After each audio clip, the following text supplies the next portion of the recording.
One. All right, Noel fans, welcome to the first ever Rick Ballou podcast. We're going to do it weekly throughout the course of the 2014 season. Take a look at hopefully a lot of good as well, some of the bad. A great week in Dallas. Bottom line, they got out of there with a victory. They survived in advance. Each and every week, we're going to be doing it live from Ballou Sports Bar. Today, we're just outside of the studio. Beginning next week, we'll take it to my house and my sports bar. Going to be a lot of fun as well. Each and every week, it's going to be brought to you by my buddy Russ Voris, who is a Florida State graduate, and he is with State Farm Agency.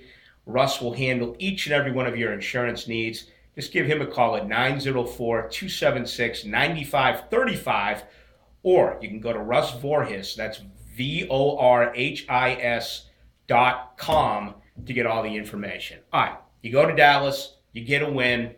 Listen, everyone's after Florida State. They're number one. They read the press clippings. A lot of pressure on them. Look at what happened in week one of college football. Alabama struggled. Look at South Carolina. Look at Clemson. Ohio State struggled. UCLA struggled. Florida State struggled. But what's concerning is they're up 17-0. They had a chance to rip out the jugular. They did not. We'll talk about that offense in just a little bit. I want to begin with the defense. They never get enough credit. Keep this in mind. 5 of the top 6 tacklers are gone.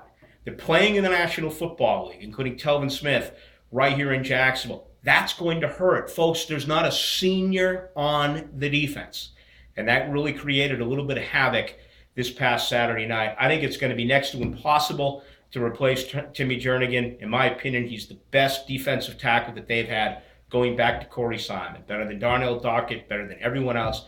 That's going to be something that is going to be certainly worth watching. Depth is an issue.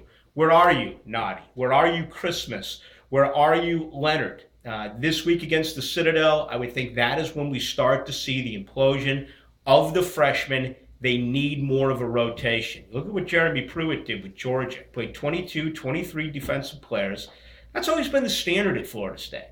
Mickey Andrews, that's what he did. Coach Stoops, that's what he did. Pruitt did it a year ago. Charles Kelly needs to get the youngsters involved. You need more of a rotation right now defensively. Linebacker and kind of that hybrid off the edge, that's a concern. Casher's out. We don't know how long. Aligwe out. You hope he's back for Clemson. Matthew Thomas, a field drug test with the NCAA.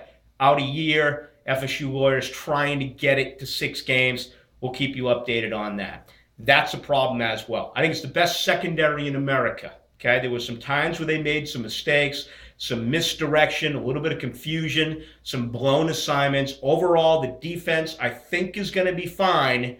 But the biggest problem there, you need to go out and establish some depth. Let's get to the offense. Jameis Winston, if there was a criticism on him a year ago, it was the deep ball. Always trying for the home run, not trying to take some other stuff, some shorter stuff that was there in front of him. Well, that's exactly what he did the other night. There weren't many deep balls at all. He hit Christian Green early. Even the Rashad Green touchdown late in the fourth quarter was in triple coverage, and it was a great run by Green to avoid the would-be tacklers. Right now, Florida State needs to address that. Who can stretch defenses? Is it one of the 2 freshmen or 3 freshmen, if you include Harrison? Is it Lane?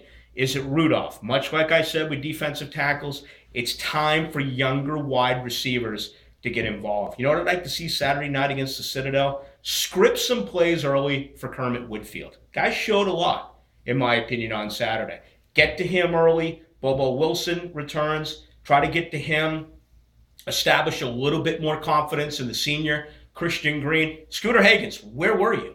I mean, you were standing there on the sideline with your helmet off. We saw you on special teams, but you were not involved in that offense at wide receiver. They're 8 deep, and when Jameis Winston's going to throw the ball 40 times, you can't throw it 20 of which to Rashad Green. As great as he is with double coverage and the opponent's best corner on him, you need to find other options, a little bit more Troy O'Leary as well. Folks, I think the offense is going to be fine. That offensive line, much maligned and criticized since the ball game. Okay, you have 4 guys there who are going to play in the National Football League. A couple in the first round. Matthias will go in the second round. Who knows when Bobby Hart will go in the draft.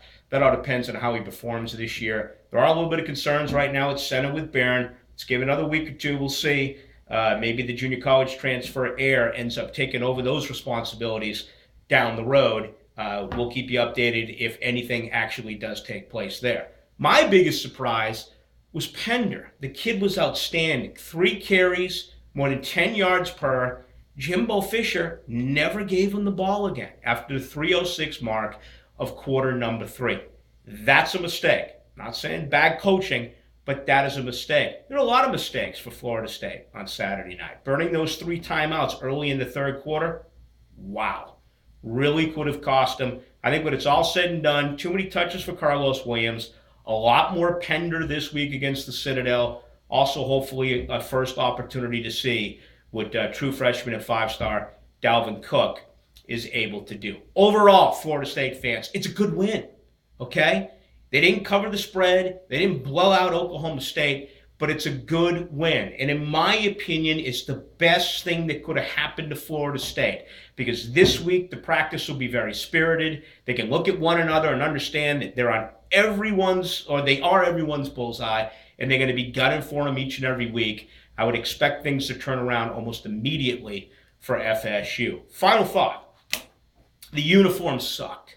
Okay? I'm not a uniform guy. I could care less about stuff like that.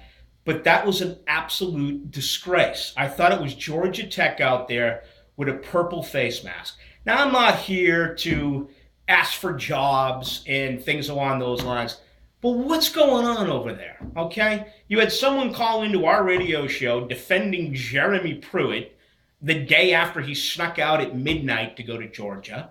Then, for some reason, they don't go and visit the president. Hey, the president's doing an awful job, but you still go visit him when you win a national championship. The brilliant idea of let's ask Jameis, complete disaster. The new logo, no. And now you put on top of that these new uniforms. They look like a bunch of clowns out there. Just bad leadership right now at Florida State. I understand that each and every one of those things has you, the Florida State fan, upset. Each and every week, the truth teller Rick Ballou of 1010XL and 92.5 FM, we're going to give you a Florida State podcast. Next week, we're going to shift it inside to Ballou Sports Bar, where there's been some incredible memories with the Knowles over the years. Look forward to talking with you then. Remember, each and every week, it's brought to you by my buddy and Florida State grad, Russ Voris. He's with State Farm Agency.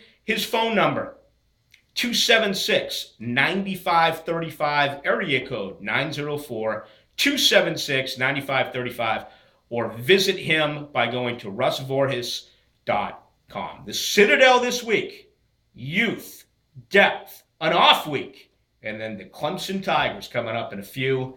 That's the very latest. I hope you enjoyed it. We'll get better. By the way, complaints, criticisms, compliments, and everything in between, please reach me directly. You can get me Ballou1010XL.com. That's my Twitter handle, BALLOU 1010XL.com. Folks, safe trip to God's country this weekend. Enjoy the Citadel matchup. We'll talk next week.